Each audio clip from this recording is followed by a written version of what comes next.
உங்களுக்கு தெரியும், தொடர்ந்து இந்த சுங்கச்சாவடிகள் தமிழ்நாட்டில் அறிமுகப்படுத்தப்பட்டதில் இருந்து தொடர் போராட்டங்களை நடத்தி வருகிறோம். இன்றும் போராட்டம் நடக்கிறது. நேற்று ஓமலூரில் நடத்தியிருக்கிறோம். அதற்கு முதல் நாள் ராமேஸ்வரத்தில் அந்த போராட்டங்களை தொடர்ந்து நான் நடத்தி வந்தேன். அந்த அடிப்படையில் முதலமைச்சருடைய கவனத்திற்கும் நெடுஞ்சாலை பொதுப்பணித்துறை அமைச்சரத்திற்கும் கவனத்திற்கு கொண்டு சென்றேன். ஒரு சிறப்பு கவன ஈர்ப்பானம் ஒன்றும் தந்திருந்தேன். அதற்கு பதிலளிக்கின்ற வகையில் பேராசிரியர் ஜவஹர்லா அவர்களும் அந்த கவன ஈர்ப்பை தந்திருந்தார்கள். இன்றைக்கு இதற்கு பதிலளித்த மாண்புமிகு நெடுஞ்சாலைத்துறை அமைச்சர் அவர்கள் ஏற்கனவே இந்த புள்ளி விவரங்களை எடுத்து, அதாவது 10 கிலோமீட்டருக்குள்ளே இருக்கிற மாநகர பகுதிகளிலே சுங்கச்சாவடி அமைக்கக்கூடாது, ஆனால் இந்த சுங்கச்சாவடிகள் அமைக்கப்பட்டு ராப்பகல் கொள்ளையில் ஈடுபட்டு வருகிறார்கள் என்று இந்த கார்ப்பரேட் நிறுவனங்களை எதிர்த்து தொடர்ச்சியான போராட்டங்களை சந்தித்து 48 சுங்கச்சாவடிகளையும் 10 ஆண்டுகளில் தொடர் செப்டம்பர் மற்றும் ஏப்ரல் மாதங்களிலே முற்றுகையிட்டு அதற்கான பல வழக்குகளை நானும் என் கட்சி தோழர்களும் சந்தித்திருக்கிறோம்.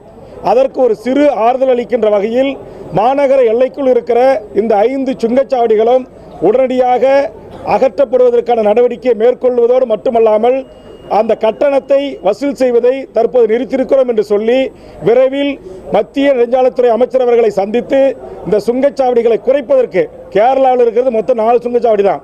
இந்தியாவில் இருக்கிற சுங்கச்சாவடிகளில் 4இல் சரிபாதிக்கும் மேற்பட்ட சுங்கச்சாவடிகள் இருக்கிற மாநிலம் தமிழகம். 48 சுங்கச்சாவடி தற்போது இயங்குகிறது. இது இல்லாமல் கூடுதலாக 10 சுங்கச்சாவடிகள் அமைக்கப்படுவதற்கான நடவடிக்கைகள் தற்போது நடைபெற்றுக் கொண்டிருக்கிறது. என்னுடைய கடலூர் டு விருத்தாச்சலம் சாலையில் 2 சுங்கச்சாவடிகள் அமைக்கப்பட்டிருக்கிறது. பெரம்பலூர் சாலையில் ஒரு சுங்கச்சாவடி அமைக்கப்பட்டு வசூல் கட்டணத்தை வசூல் செய்வதற்கு தொடங்க இருக்கிறார்கள். இந்த சூழலை எல்லாம் நம்முடைய தமிழக அரசுக்கு கொண்டு வந்த பிறகு அதை கனிவோடு பரிசீலித்து இந்த 48 சுங்க கட்டண சாலைகளில் இருக்கிற சுங்கச்சாவடிகளை குறைப்பதற்கும் இந்த மாநகர எல்லைக்குள் வருகின்ற 5 சுங்கச்சாவடிகளை அகற்றுவதற்கும் உரிய நடவடிக்கை எடுக்கப்படும். உடனடியாக மத்திய அரசுக்கு கடிதம் எழுதப்படும். மத்திய அரசை சந்தித்து இதை வலியுறுத்தப்படும் என்கிற இந்த வரலாற்று சிறப்புமிக்க அறிவிப்பு பத்திரிகையாளர்கள், காவல்துறை நண்பர்கள், நீதியரசர்கள், அரசியல்வாதிகள், ஆம்புலன்ஸ் எல்லாருக்குமே தொந்தரவு கொடுக்கின்ற, அது குறிப்பாக குன்றர்களை, ரவுடிகளை வைத்துக்கொண்டு அராஜக வசூல் செய்கின்ற இந்த சுங்கச்சாவடிகள் அனைத்தும் தமிழ்நாட்டிலிருந்து அகற்றப்பட வேண்டும் என்பதுதான் எமது வேண்டுகோள். அதை இன்றைக்கு அரசு முதல் கட்டமாக இந்த நடவடிக்கை செய்திருக்கிறது. அதற்காக மாண்புமிகு முதலமைச்சர் அவர்களுக்கும் நெடுஞ்சாலைத்துறை அமைச்சர் அவர்களுக்கும் நெஞ்சார்ந்த நன்றியை கூறி, இன்னொன்று தமிழ்நாட்டினுடைய லாரி அசோசியேஷன் அவங்க சொல்கிறாங்க, இந்த சுங்க கட்டணத்தை நாங்கள் மொத்தமாக கட்டிடுறோம், தயவு செய்து நீங்கள் இந்த சுங்கச்சாவடிகளை அகற்றுங்க, இது எங்களுக்கு டீசல் செலவாகுது, 2வது டயர் தேய்மானங்கள், வண்டி நிறுத்தங்கள், இதனால் நிறைய சிரமங்கள் இருக்குது, பிரச்சனைகள் இருக்குது என்று சொல்கிறார்கள். ஆக மாண்புமிகு தமிழக முதலமைச்சர்களுக்கு அவர்களுக்கும் நெடுஞ்சாலைத்துறை அமைச்சர்களுக்கும் இந்த ஊடக சந்திப்பின் வாயிலாக ஒரு வேண்டுகோள், நம்முடைய தமிழ்நாடு லாரி உரிமையாளர்களை அழைத்து பேசி அவர்கள் கட்ட முன்வருகின்ற தொகையை செலுத்தி இந்த சுங்கச்சாவடிகள் 48ஐயும் தமிழ்நாட்டிலிருந்து அகற்ற வேண்டும்.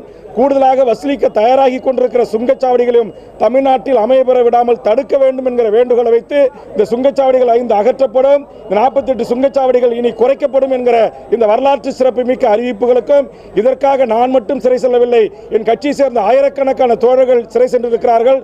தொடர்ந்து நீதிமன்றத்தின் படிக்கட்டுகளை ஏறி இறங்கி வருகிறோம்.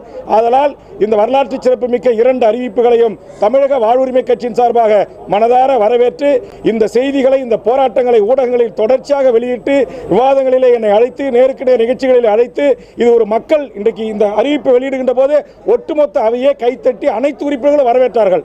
அந்த அளவுக்கு ஆழமான ரணங்களையும் வடுக்களையும் இந்த சுங்கச்சாவடி தமிழக மக்கள் மனங்களிலே ஏற்படுத்தியிருக்கிறது.